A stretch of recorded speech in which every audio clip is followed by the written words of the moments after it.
He's no Dave Petzo. Brian Kilmeade joining us from Fox and Friends a while ago. He was on the phone, but we always have our great friend Dave Petzo joining us from the Petzo Center.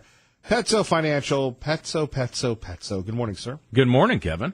It's another rough week for your beloved markets, huh? Up 2%, I know. Well, thought it might be more. It goes back, though, and then up, and then back, and then up. No, you're right. Volatility's there for sure. And you predicted that. That we would stay volatile. You said that, though, 6 months ago that it would be volatile. We always go through periods of volatility, and we have multiple ones during the year, and this one was a little bit on the higher side than we've had in several years. Let me attempt, and I'll highlight, underline, italicize attempt to put you on the spot. Okay. Isn't there that dreaded correction that does happen eventually? 10%. Not that I'm rooting for it. No, this is not going to make your day. I know. It's different than others. I think that I think the reality is that we need to define it. Okay, so a correction of 10%, right? That's a correction. So the answer is we got it. Now it was midday. It wasn't at the close, but still, we basically have a 10% correction that occurred. Kevin, on average, they happen once per year. And we have 3 times a year a 5% or greater correction. So, yes, it's inevitable, absolutely certain. What is really hurts, of course, is when you get into a bear market, which is more than 20%, and that occurs about every 3 or 4 years. So it's not something that occurs all that frequently. We haven't had one in 9 years. So are we due for one? We're overdue for one. But they don't come on a nice, easy cycle. Like, we're overdue, because people were making that case when the Dow was at 15,000. The Dow was overpriced, certainly at 18,000. It was laughably high at 20,000. We're at 25 now. So, and that's after a correction. So the answer is you can't time it, you can't know. And what I think you need to do is focus on the fundamentals. How are they? What we can know is the economy's doing well. Businesses are doing great. Earnings just came out, and they're up 23%, maybe higher this quarter from a year ago. These are huge numbers, and there's no reason to think that corporations this quarter are going to be slowing down at all. I don't really root for the corporations, though. The people. And let's go old school Kevin Miller, Dave Petzo here, and we haven't done this in a while, where we have Wall Street on one hand and Main Street on the other. In the old days, wasn't the rising tide lifted all the boats, but you have the corporations doing well, and you have some people, I'll even say it, that people are working more and getting less back. Your thoughts, sir? I disagree. Wages in this jobs report on Friday were up the most they've been in 10 years. So things are coming around on the wages. But, Kevin, this is a critical part of understanding on wages, what's really going on out there as far as people and how much money they're really bringing home. With that tax bill, we are seeing wages come up, real wages. That is what you get to take home, because the average family is getting a couple $1,000 more in tax relief. That's a big deal to most families, to certainly the low end. Further, on the lowest end of wage earners, which are those that haven't even finished high school, the wage increases in that scale are much higher than they are for the higher educated folks. But here's the key. When we measure wages, you know that they don't count commissions or bonuses? They don't even count them. Well, and to be fair, commissions and bonuses aren't as consistent as the checks. That's the thought. But when you talk about a business like many people in finance, it's all about the bonus. It's not about. I'm with you. Yeah, and you don't get a raise. But when you go to get a loan, it's tougher for someone who's a commission-based person or a self-employed person, because as talented as those folks are, it's not as consistent as getting that check every 2 weeks. It's a tale of two worlds. It is. Not that I know where we're going with this, but I thought I would say that. It is. It's very important. But for those that are, for example, obviously, if we lose clients, then we don't get paid. We don't have a set amount. We're going to get, and it also depends on market performance. So yes, but when we're talking about employees, most people are operating on an idea that they're not going to have much of an increase in their base wages, but they can certainly earn, in many cases, 6-figure bonuses. And that should be reflected. Our great friend Dave Petzo joining us. You're listening to 107.5 FM, 580 AM, KIDO Talk Radio. The midterms coming around. Mm-hmm. Let's get you into the political world. I know how much you love that. I actually do like that. I get it. What happens if the libs take over the House? What does that do to the markets? What does that do to the economy in your objective fiscal role as an analyst? Right, as an analyst purely. I think the market expects the libs to take over the House, certainly not the Senate. If they got both, I would think the market's going to have a really rough day on Wednesday. Really rough. And because the agenda is done and there is a chance for all kinds of nonsense happening, like impeachment, we're constantly going to be investigating everything. That can still happen with the House, but what can't happen with the House, it's most important, is that the tax reform, which is huge, will not be able to be repealed at all. There's no way, because the Senate isn't going to come along with it, and so that's a very big deal. I don't think it can be anyway. But Kevin, if it's split houses in the legislature, then so be it. But let's get back to the libs in the House, though. How can you expect them to do anything? Look, we've had the Republicans in the House for years. Mm-hmm. Many critics would say we haven't done as much as we could with two majorities in the presidency. Yep. And now you get the libs in there. You've got Jerry Nadler, Maxine Waters. In my opinion, the freak show crew that will come in and make it a spectacle. And instead of worried about, jobs, they'll be, promoting mobs, number one. Number two, they're going to have these endless investigations. Not only does it derail our focus on real life, real issues, but they're going to be spending a lot of money on these frivolous things to try and derail, destroy, and take down the president. They will. And also the idea of Maxine Waters running the Finance Committee is remarkable. She actually, I heard a speech of hers last week where she is already threatening the bankers. So it's not a good thing, She would be Kevin. threatening you, Dave Petzo. Is she coming for you? I'm sure she would. You're not a banker, but you could be confused as one. I could be. Well, I'm in the finance business. Right. I should be taken down. Well, I'm one of those terrible employers out there. I should be taken down. I don't know if I can really help you out with that. I don't really have a lot of sway with Maxine. In fact, it'll be a different world. Try to take you down. Yes. Well, she could stand in line with everybody else. Sure. 580-5436, 580-KIDO. If you have a question for Dave Petzo about the economy, the markets, and obviously the midterms, let's get to Idaho here. Do you expect any surprises when you have the governor, lieutenant governor, all these other races going on? What do you see for the future after the midterms here in the state of Idaho? More of the same. I'm always hopeful when a new administration comes in, even if it looks a lot like the other one, the old one. I'm always hopeful there'll be some changes because people see things differently, and I think there will be.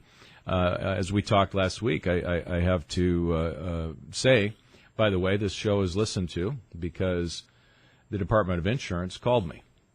And I had a nice visit with them, as a matter of fact. You were surprised that people listened to this program.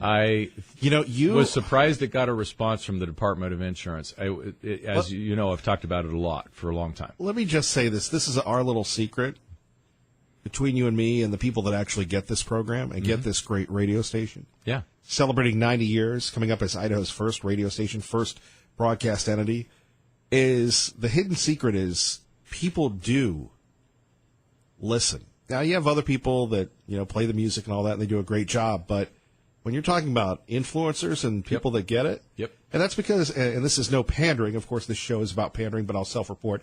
We have people like you, Brian Kilmeade, Governor Otter on, real newsmakers. So when people say something, as you found out, you get a call. Yeah.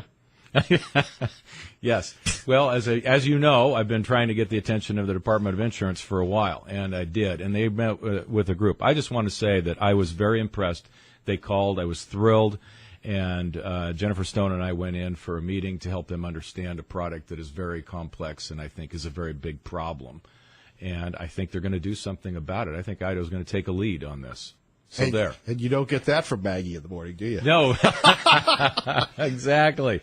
No, I was very impressed and I feel like what I'm trying to get at is that people who are in there doing their job, as a new administration comes in, they keep them. But I do like the idea that new people come in, new faces in these giant bureaucracies where it is hard to get anything done. Well, it'll be fascinating. We caught up with the governor on Friday, and I'm a very nostalgic person, so we went over a lot of things, and it is a changing of the guard. The governor has been involved in politics. Dave Petzo, as you know, you've covered him for years, since 1972, and, he's leaving. Some say he could have run again if he wanted to. Mm-hmm. But sometimes enough is enough.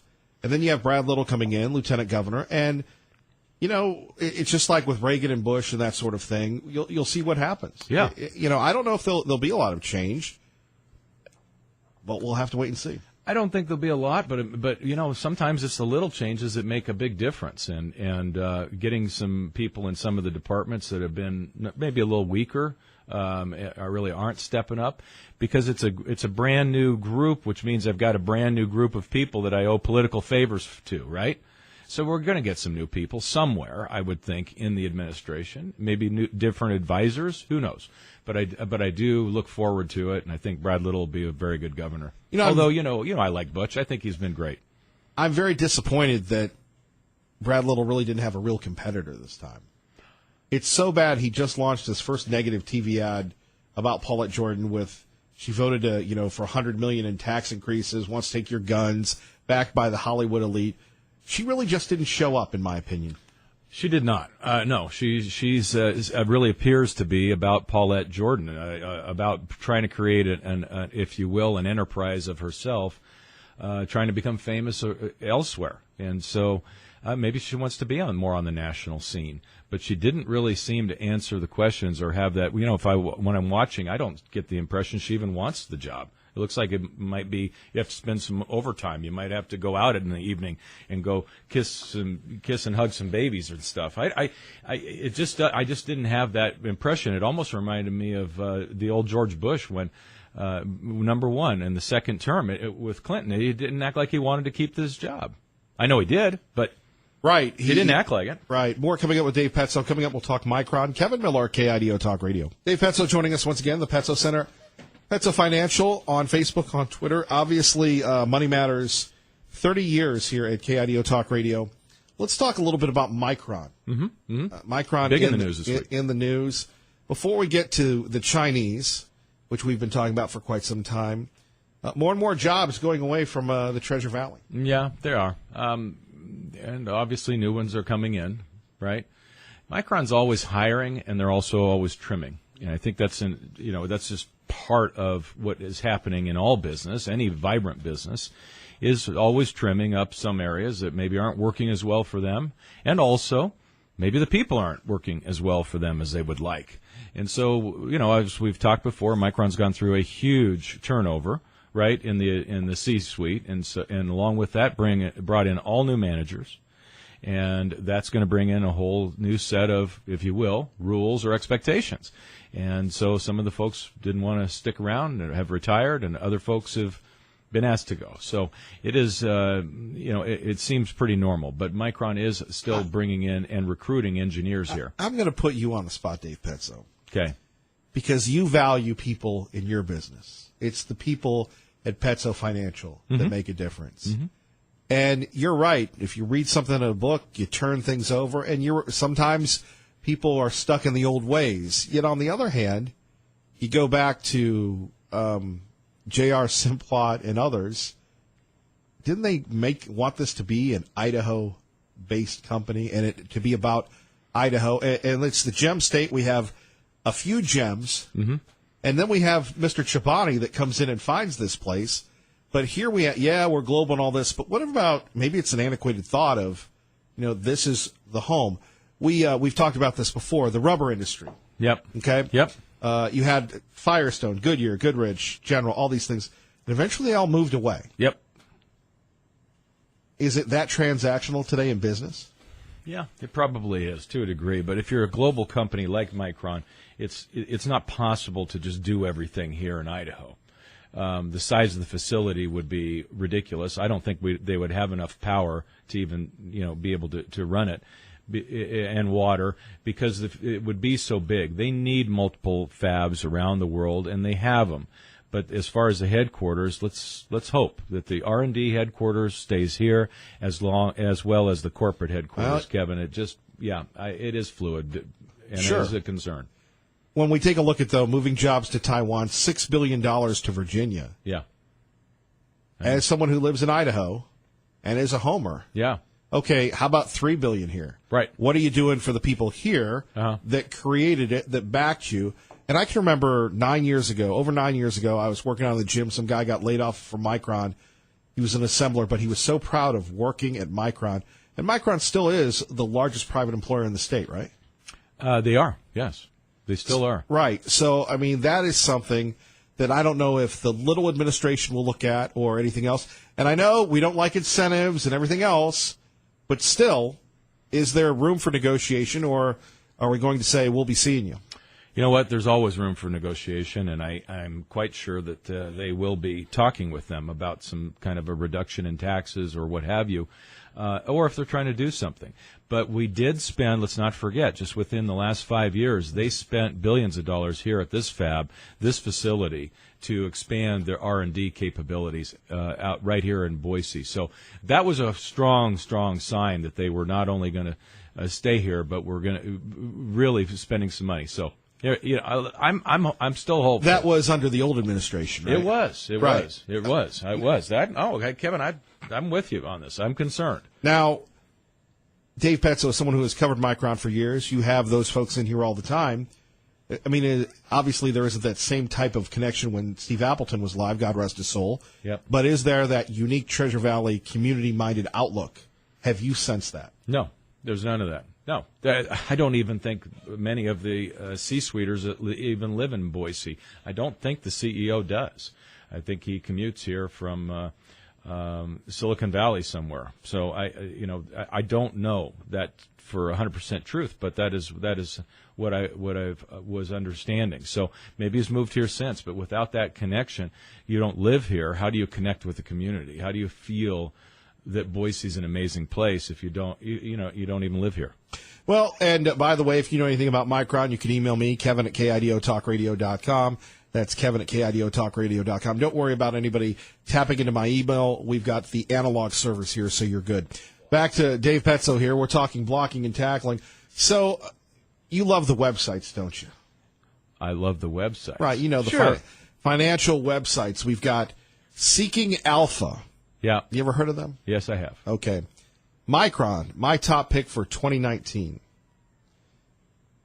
I agree. Yeah? Yeah. I don't think, Micron's been beaten down and it's treated like a cyclical DRAM company, meaning all of their profitability rests on the pricing of a DRAM. And when DRAM prices are very volatile. What's a DRAM? I think of it as dumb RAM, but it's not. It just means it goes dead when the power turns off. I thought it was like a Dodge pickup truck, the Ram. Hey, I like it. Call it the DRAM. And yeah, yeah. And then we got NAND, which is really it keeps all the memory. Okay, so basically you power down your machine. DRAM says it goes dead. So it is just used by the machine, but it's very fast.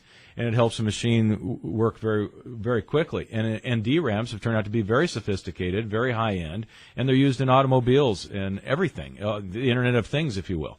So we're accusing the Chinese of stealing Micron trade secrets. The Chinese tried to buy Micron. Jeff Sessions calling out the Chinese. It's as if he was listening to our conversations for the last few years. Exactly, especially you. I feel you are justified. on the Chinese way before anybody else. And look where it's got me. Still That's right. employed, yes.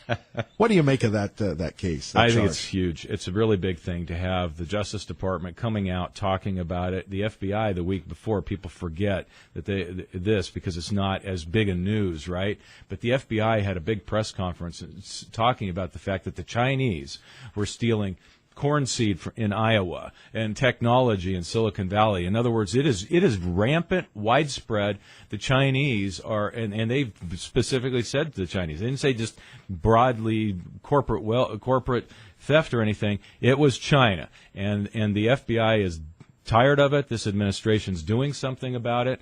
We watched the Obama administration do nothing draw arbitrary red lines and all those things. But when it came down to doing anything with the Chinese, Obama was impotent, and he was certainly impotent with Russia. So why would anybody take him seriously? And they didn't.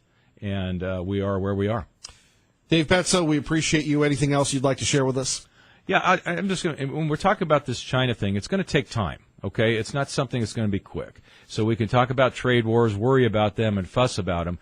But the reality is, I think we're going to be fine economically and work our way through. And the jobs numbers last week, the GDP numbers the week before, are really saying we are on track. So I really wouldn't worry about it. Just understand it's going to take a long time to get China to play well. For 30 years, they've ripped off the technology, and they've ripped us off on trade deals. It's time for a change, and that's going to take time. Dave Petzo, as always, we appreciate you. The Petzo Center, Petzo Financial, Money Matters. Thank you. Kevin, appreciate you. Have a good election day tomorrow. Roger that. You're listening to Kevin Miller, KIDO Talk Radio. Good morning, Maggie. Good morning, Kevin. And before we get to Dimitri and Meridian, hang on. We go to Simon Owen with the latest from Fox News Radio on the Iranians. Simon, good morning. Morning, Kevin. Yes, some far-reaching American sanctions have come into force on Iran's economy this morning. They target the financial sector, they target shipping, and they particularly target oil, Iran's largest source of revenue. These are penalties aimed at significantly cutting the amount of oil that Iran can export. And this is the second round of U.S. sanctions since earlier this year when President Trump announced that the U.S. would quit the Iran nuclear deal, the agreement that Iran signed with various world powers in 2015.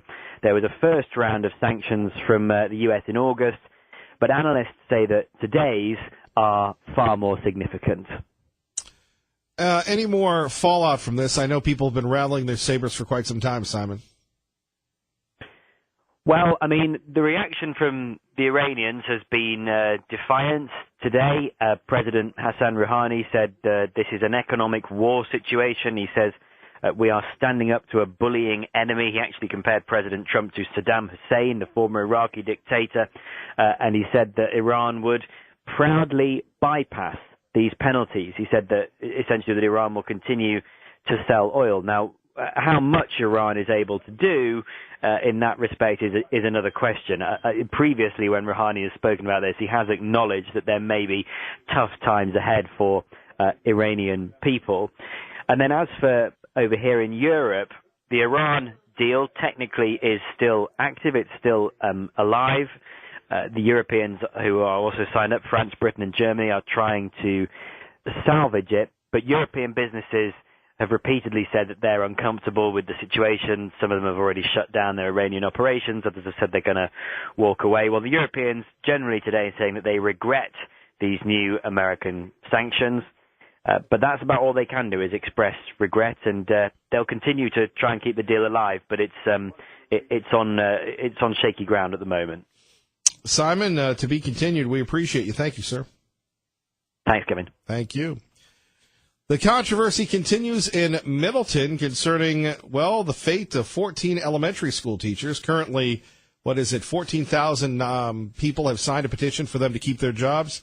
Here's the latest, then your reaction on KIDO Talk Radio. On leave for wearing costumes that depicted Mexican people and also a border wall with the slogan "Make America Great Again" on it.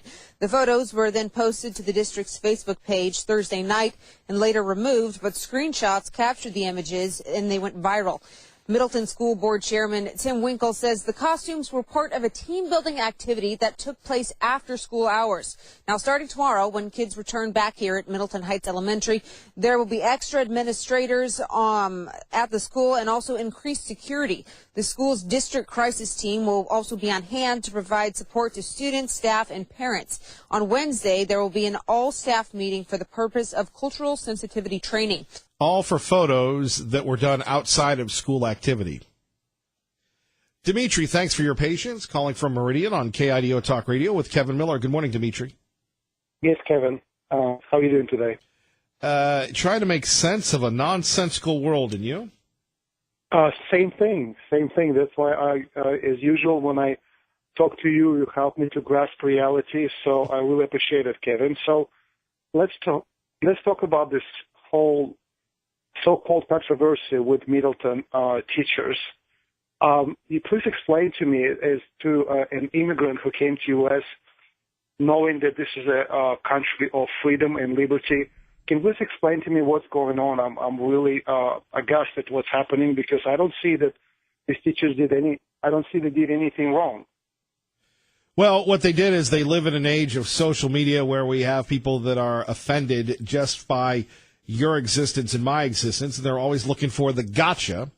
So when they have these folks dressed up in caricature of folks from Mexico, they're offended. Now, most of them don't live in Idaho. Most of them don't live in Middleton. But how dare people be offended? And so they are looking to get someone. They are looking to do whatever they can to make sure that these people lose their jobs. Their motivation, this is ridiculous. Well, their motivation is nobody should have the right to express themselves. Now, there was a court case many years ago talking about the First Amendment, where people have a right to be controversial and to offend people, but that seems to go by the wayside here these days. Well, the thing is also, I noticed that principal right away, he starts apologizing. And I think it's such a huge mistake. Even if what they've done were, let's say, in bad taste. I know some people notice, some people say, well, maybe it was in bad taste, which I don't see what it was. It's just a joke, It didn't hurt anyone, didn't molest anyone. I mean, didn't. It's again, as an immigrant, I thought it was funny, but they shouldn't apologize. They should say, look, this is their constitutional right. They did what they did. Go somewhere else. And that's what we've done in Idaho before. Do you remember when we had this lawyer from outside came to take down 10 Commandments? And the whole community just stood up and said, no, we keep those. And so they just run away. And I think that's what who we are in Idaho. We should say, look, this is none of your business. If somebody gets offended, okay, you got offended. Get over it.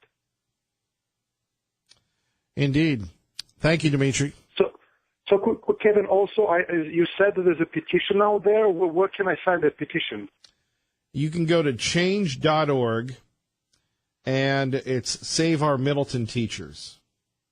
Okay, well, I'll do that for sure, because we definitely need saving. And also, I noticed anytime leftists propose something, this is my theory, you tell me if I'm wrong, but my theory is anytime leftists do anything, it always produces opposite result. And here they're trying so-called to protect children, but if those 14 teachers will not be teaching those children, actually children will be those that will be hurt the most. Agreed. Dimitri, thank you for the call. Thank you so much, Kevin. Bye-bye. God bless. God bless you, my friend. Bob and Emmett with Kevin Miller on KIDO Talk Radio. Good morning, Bob. Good morning. Yeah, these teachers, first and foremost, there was no students involved in it. Second, there is a study in schools called Current Affairs, which you study what's going on in the country currently. This was something that obviously is very current in our society with the wall and immigrants coming in, and they are educating themselves on what's coming in. Third and foremost, had this been a liberal teachers sitting around complaining about Trump and hanging him up, destroying something that he's in favor of, not a word would be said about it. A liberal is very happy when you agree with them and you are very socially correct at that point if you agree with them. But if you disagree with them, you're wrong, no matter what the subject matter is, no matter what. So I think these teachers, maybe it may have been a little off color. It doesn't matter. No kids were involved. There's nothing that anybody should have to complain about. And that's what I'd like to say about it. Well, you just did, Bob. Thank you. Yes, sir. 580-5436, 580-KIDO. Let's go to John in Middleton with Kevin Miller on KIDO Talk Radio. Good morning, John. Hey, Kevin, good morning. I'm just tuning in, so sorry if you guys already covered a lot of this stuff, but my thoughts are it's just unfortunate to see that the genuine mental disorder of liberalism is alive and well here in Idaho. It's just very sad. The only thing I thought wrong about those costumes was that the wall wasn't high enough. And I think that those responsible for making the decision to suspend these teachers, they themselves should have a lot of pressure on them to be suspended or resign, because I would never want my kids to be under that sort of authoritarian, politically correct garbage. And one last quick point. I have family lives in California still, and their kids are in their public school systems, and their kid drew a picture of Trump being burned into a fire in their classroom, and it was great. The kids were sent home with the picture, Trump being burned in a fire. If we want that kind of crap here, then don't vote tomorrow. But I want to urge all the conservatives, don't take our freedoms for granted, because they're coming. They have an insatiable appetite to control our lives and our children. We need to vote these people. We need to send a clear message that that crap isn't welcome here. And I applaud those teachers in their costumes, expressing their right to freedom of expression, and I hope they get a raise and a promotion. And that's all I got to say. Thank you, Kevin, for all the great work. Thank you, John. On the other hand, you've got the school district with extra administrators. We've heard there have been people protesting this elementary school. Now, folks, the older we get, the better we were, right? Age is a wonderful thing. But if you're a parent at any elementary school or middle school or high school, how in the world can you get through this when you have these nitwits that are protesting? What the heck are they protesting? That the teachers are still employed? This was a bad call at the line of scrimmage. We have rights in America to have bad calls at the line of scrimmage, but to have a crisis team on hand for the little kids that are trying to learn their ABCs, and then cultural sensitivity, it's more like common sense training. Was it really worth it to do this? It is amazing to me. More of your phone calls. Let's go to Don in Boise with Kevin Miller on KIDO Talk Radio. Good morning, Don. Morning, Kevin. Hey, this Middleton thing, as soon as we saw it, my wife and I saw it last week, I went, oh, my goodness, what a firestorm this is going to start. Absolutely, those people should not be fired. I think the biggest mistake they made was posting it on the school district Facebook page. Yeah, maybe it was in bad taste, and they should have a talking to or something like that, because they do represent the school and the school district. But could you even imagine, let's change it from teachers to, hey, the GOP had a fundraising Halloween party and people came dressed like this. Could you even imagine what it would be like in CNN and MSNBC and who knows, maybe this will catch national attention at some point. I think we've been turned into a nation of pansies. We apologize too much. We're so super sensitive on things that have never been intended to hurt feelings or to be negative. I'm still not sure if they were making fun of Trump or if they were making just a funny costume bit, but they shouldn't be fired. People need to simmer down. It's an issue we deal with, and if we can't laugh at ourselves and some of the things we do, then shame on us. Well, and it takes away from the mission of the educators, which is to educate. Right, and that's where I think there should be a little bit of, let's get them back in alignment.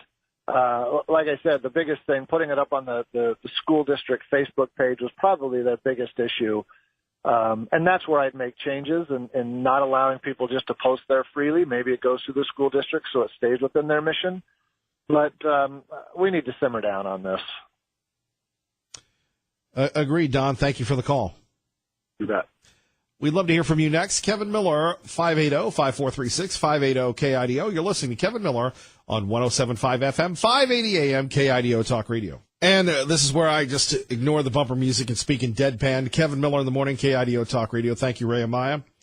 By the way, we've had some people calling in, and there's some allegations going on that apparently this was a team-building exercise in Middleton, and you had various teachers dressing up as various countries, kind of like the United Nations meets Captain Planet.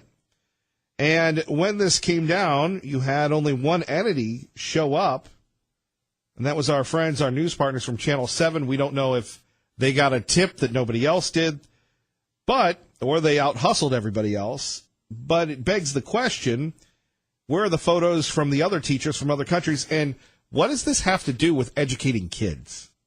Now you've got the liberal loons descending on Middleton and Idaho and everything else, and do they even know where Idaho is? It's crazy. Everybody's outraged. Yes, the teachers could have shown better judgment, but I think the embarrassment has been enough for them. That's what I think. Now you have people wanting to get them fired. They made a bad call at the line of scrimmage. Haven't we all made mistakes? Holly in Caldwood, and like that young man just said moments ago, it shows the libs are here and they're willing to take over. Holly, good morning. Good morning. I'm glad that you shared that, Kevin. I have seen that also posted several times, and I wanted to elaborate a little bit about that. It appears, and I'm not an investigative journalist, so shame on the media for not getting to the truth of what's really going on here. Shame onto the superintendents and the people putting those teachers on administrative leave instead of standing up and telling the truth about what really happened in this situation. For one thing, what it says here is there was a fun team-building exercise, and the winners would receive an extra 20 minutes on their break. There were countries, they were supposed to show stereotypes from a country. There were countries from France, Japan, Germany, etc. And the reason the Mexican and the USA group won was it was an easy group to dress up for, and they went all out. And that's why, unfortunately, it got put on the website, only those photos, because they were the ones that won. Shame on the superintendents again and the school district for not telling the truth and standing up for the rights of people. Do Americans want to have rights or not? This is ridiculous. The teachers chose to dress as these stereotypes. They went all out. They chose to portray the wall for USA because it was a huge controversial issue right now. Hello, is that not a stereotype? And also the Mexican people as well. It was an exercise that was assigned to them, so they should not be put on administrative leave. This is ridiculous. Do people in America want to have rights? I suggest that people get out and go for a red wave. Get out and vote tomorrow. Get your friends to vote. Obviously, common sense in America is gone way out the window, and hello, now here it is in Idaho. You know, you bring up a very good point that the media hasn't brought up, that this was to show stereotypes, an educational lesson. In other words, most of us, if we read or watch the media reports, say that these teachers just did this just to do it. They act like they did it for a political opinion. I mean, these poor teachers, and unfortunately, when someone's put on administrative leave, I don't think that they are able to come out and defend themselves. And so now the public is going in this big hysteria, assuming all kinds of things that's not even true. The media's job is to tell the truth and get to the bottom of the stories. Our local media needs to be very ashamed of themselves. Well, why would you do that when it's better to just blast the teachers and the parents? And, you know, if it leads, it bleeds. Getting back to this issue, though, if they were following directions to have this stereotype and stereotypes from these other countries, that's something that needs to be a part of the story. Because quite frankly, you know, dissent, making people uncomfortable, that's part of the education process that, Holly, apparently you and others have just broken the story here on KIDO Talk Radio, the idea that this was not only team building, but it was, you were supposed to be offensive. Well, exactly. I mean, and I've seen that posted by more than one person in a group, so it's not too hard to follow the leads for the media. They can go on there, they can go on my page, and they can look and find out people that they can need to talk to verify this. But this has been told by multiple people, so I don't think it's a rumor. However, I'm not an investigative journalist, but it sounds like a very good explanation. But shame on the school district and the school board for just cowering down and trying to be politically correct. Are we just going to give up all of our rights? Are we going to say we don't have any rights, so we can't express our opinion, that, oh, no, we offended somebody? I mean, this is ridiculous. Holly, thank you for the call. Back to your phone calls about the issues that matter to you. And we go to Barb in Sunny Slope with Kevin Miller on KIDO Talk Radio. Good morning, Barb. Good morning. So I'll just kind of piggyback on some of this other stuff said here. First off, let me say I am totally with Max on this. I think we have really communist schools beyond liberal. I mean, we're hitting into communists in this re-education thing. I wish the teachers had it in them to all get together and say, we're not going to re-education camps on Wednesday. I mean, I really do. But the Board of Trustees, apparently, Tim Winkle, confirmed in the Idaho Press the information on the post that Holly was referring to is correct. They were kind of assigned this type of thing to do, and now that they've completed the assignment, they're being penalized for it. I am just floored. I just think that the schools are totally regimented, totally bringing our children to not be able to think for themselves. I mean, I grew up in New York where it was much more diverse.